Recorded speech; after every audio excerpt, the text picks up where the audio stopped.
Upon closer inspection, what I thought was a queen cell at the top of Galadriel there actually turned out to just be a misshapen regular cell. So it's just some wax and burr comb. This hive, Isabel, is probably closer to what you're likely to see because it overwintered in just the bottom box. And then right around Valentine's Day, I think it was, I put this top box on that had some drawn comb, some empty comb, some spacers. It was kind of my leftover stuff. So they got space early.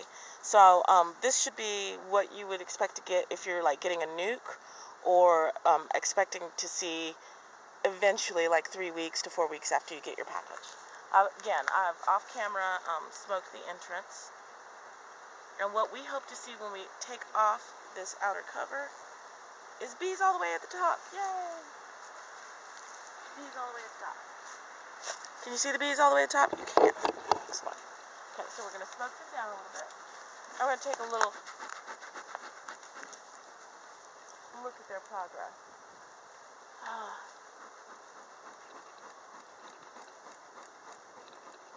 Okay. It seems like I'm using a lot of smoke, and indeed, on a clear day, I would never smoke this much, but the wind is just blowing so much that I'm not sure how much of the smoke is going into the actual hive. No, I've lost my hive tool. There it is. Okay. So, once again, I'm going to gently pry off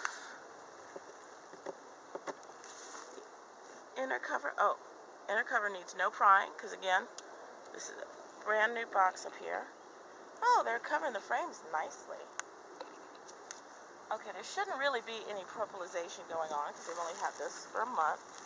Gonna put our cover back on.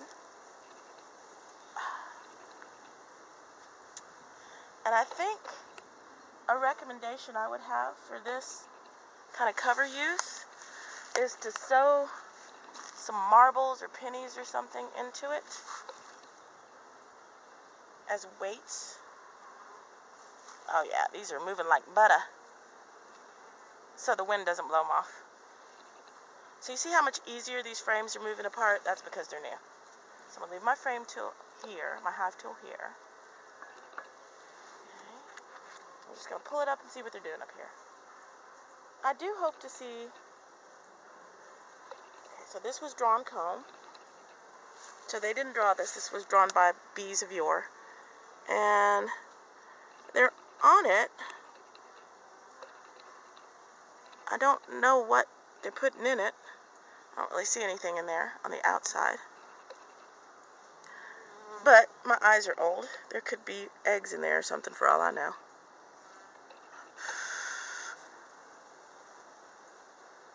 See, just a little bit of carbon dioxide and human breath will move them out of your way. Okay. Can you see down here? I don't really want to disturb them, but they are drawing comb. They're hanging down from each other. Let's see if we can get any closer. And the string is going in the way.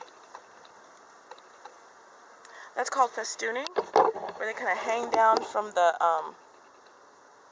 top bar and start building comb. So what I did there was I put a completely empty frame, no popsicle stick, nothing, between two drawn frames.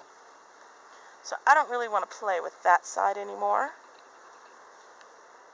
I can see that they're using stuff, that they're drawing nice straight comb. That's all I really need to know. So we're going to go on the other side now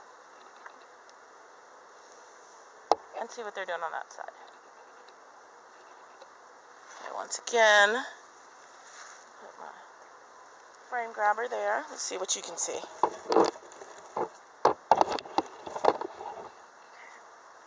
Okay. I really like this drop cloth thing. This is pretty calm. I like this. That, I don't know if you can tell, had a little bit more propylization to it. Not a lot, but a little. And I honestly don't remember which order I put them in, except I know that I definitely put drawn comb, or at least some guide, on the outside frames. What do we got here? Oh, okay. So we got some honey and pollen. Excellent. Do we have any larvae here? No, this seems to just be a stores one. So we're going to put this over here in our spare box, because there's no brood to chill there. And I didn't show you, but the very outside is not being utilized. So this hive probably has plenty of room. I probably don't need to do anything more. I can see bees all at the bottom doing their little bee thing. But I do want to kind of look at this laying pattern. And we're going to pause for the calls for just a second, because my chicken